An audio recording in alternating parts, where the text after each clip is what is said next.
looking out on this audience in which so many nationalities, religions, ethnic groups, and backgrounds are represented, I am reminded that as of today, the one thing we all have in common is that we are all American citizens.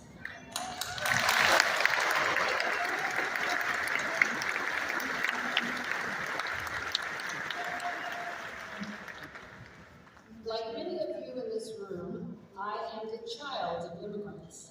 Growing up, I would ask my father to tell me about the family heritage. He said, "You are an American. That's all you need to know." He taught me that if you work hard, you will succeed. My mother taught me that you can be anything you want. Reach high. There is no limit. I was raised to believe that the United States is the greatest country on earth. And it is, for many reasons.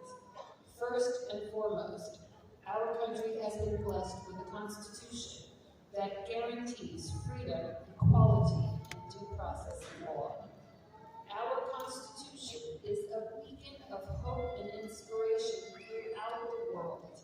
People like my parents, my grandparents, and you from all over the world dream of one day coming to America and becoming a citizen.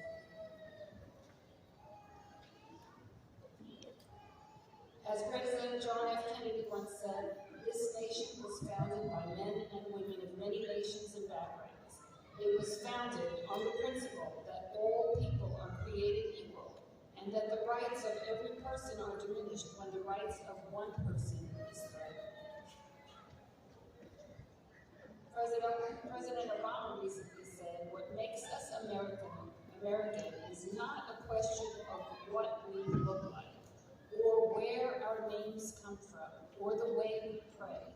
What makes us American is our fidelity to a set of ideals, that all of us are created equal, that all of us deserve the chance to make our lives what we will, that all of us share an obligation to stand up and speak out and secure our most cherished values for the next generation." Sir Paul Collier, a professor at the University of Oxford, once said, "You are a citizen, and citizenship carries responsibilities." The responsibilities of citizenship include, this is really important for a judge to tell you, obeying the laws, which are the rules that govern our society. Laws are necessary because no society could exist if its citizens didn't respect the rights that they have and the rights of others. We also need to pay taxes. We're citizens, we need to pay taxes. I hate to tell you that, I hate to pay them myself, but taxes are necessary for the government to operate and provide resources for building roads, public schools, state universities, and other public programs. Jury duty is a civic responsibility. Nobody wants to go to jury duty, but once they're on a jury, they're all very happy when they serve. So please, show up when you get that notification that you are to serve on a jury. Voting is in the public elections is very important, as you've heard already twice. Voting is one of the greatest rights and privileges we have as U.S. citizens. No matter what your political beliefs, we make a difference by casting our votes. Being a citizen of the United States also comes with many rights: free speech, free press, freedom to practice your religion, the right to privacy, the right to due process and equality before the law. In many countries, none of these rights are afforded to its citizens. In the United States, these rights are given freely to all. It is a blessing, and it must not be taken for granted.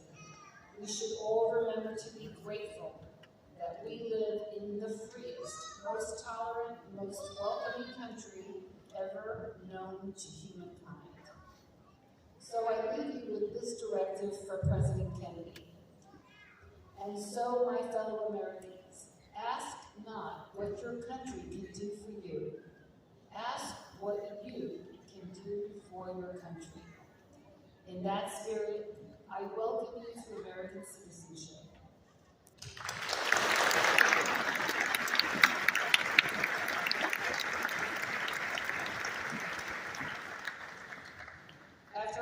during this hearing, you will receive further instructions from an officer on receiving your certificates of citizenship if you don't already have them.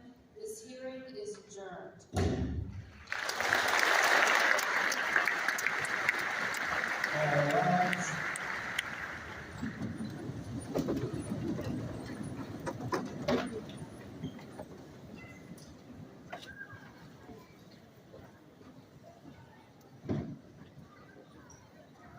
You may be seated.